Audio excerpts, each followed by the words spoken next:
بسم اللہ الرحمن الرحیم۔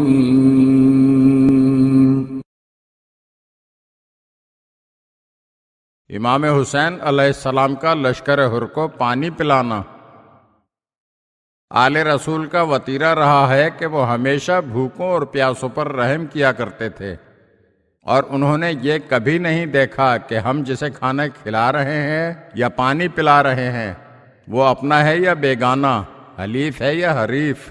ہاں، اگر ان کی نظر تھی تو فقط اس بات پر تھی کہ وہ بھی اللہ کی مخلوق ہے، وہ بھی جاندار ہے۔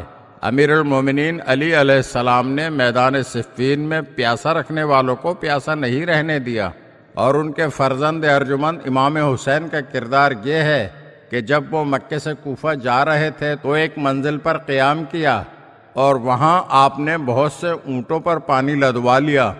آپ کے ساتھی پانی کی اتنی بڑی مقدار کو حیران نگاہوں سے دیکھ رہے تھے کہ ہماری تعداد تو کم ہے لیکن آپ پانی زیادہ جمع کروا رہے ہیں۔ آپ علیہ السلام کا قافلہ چلا، گرمی کی شدت تھی، تا حد نظر ریت کے ٹیلوں کے علاوہ کچھ اور دکھائی نہیں دے رہا تھا۔ اسی دوران آپ کے ایک ساتھی حجاج بن مسروق نے زور سے تکبیر کہی۔ آپ نے اسے بلا کر فرمایا، اللہ واقعی سب سے بڑا ہے، لیکن اس وقت تمہیں تکبیر کہنے کی کیا ضرورت محسوس ہوئی؟ حجاج نے عرض کیا، اے فرزند رسول، میں نے اپنے گھوڑے کی زین پر کھڑے ہو کر جو دور افق پر نگاہ کی تو مجھے سیاہ سیاہ سے دھبے نظر آئے۔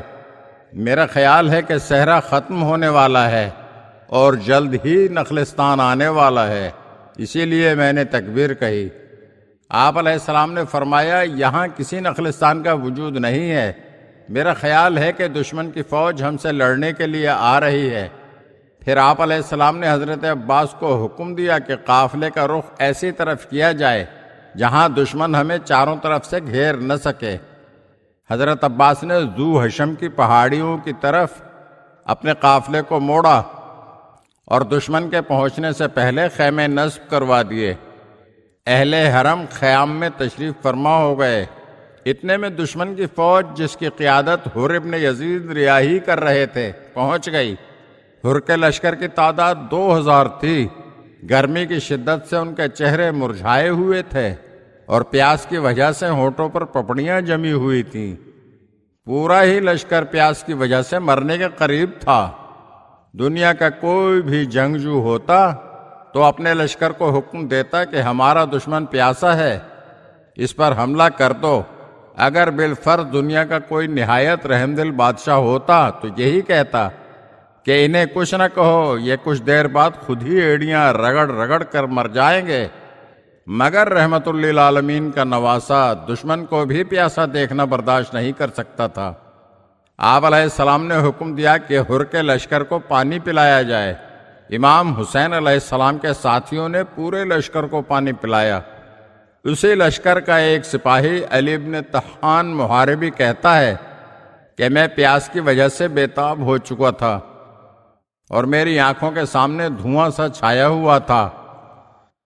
جب ہماری سواریاں حسین کے سامنے رکیں تو حسین نے مجھ سے فرمایا، انخر راویہ، اپنی اونٹنی بٹھاؤ۔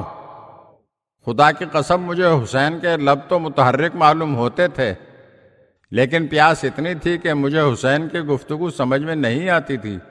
جب اس کی یہ حالت دیکھی تو امام نے خود ہی اس کے ناقے کی مہار پکڑ کر اسے بٹھایا اور اسے سہارا دے کر ناقے سے اتارا اور گھونٹ گھونٹ کر کے اس کے حلق میں پانی اتارا۔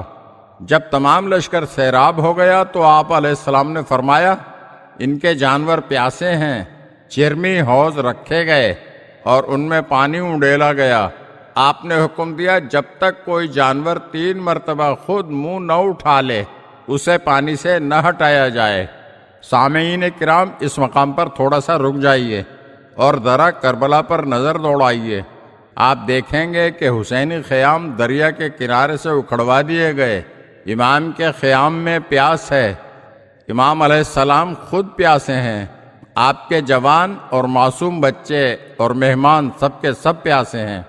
آپ پوری کربلا کی تاریخ پڑھیں، آپ یہ دیکھیں گے کہ امام حسین علیہ السلام نے فوج یزید سے پانی مانگا مگر یہ کہہ کر مانگا کہ پانی پر ہر جاندار کا حق ہے، تمہیں پانی روکنے کا کوئی حق نہیں ہے۔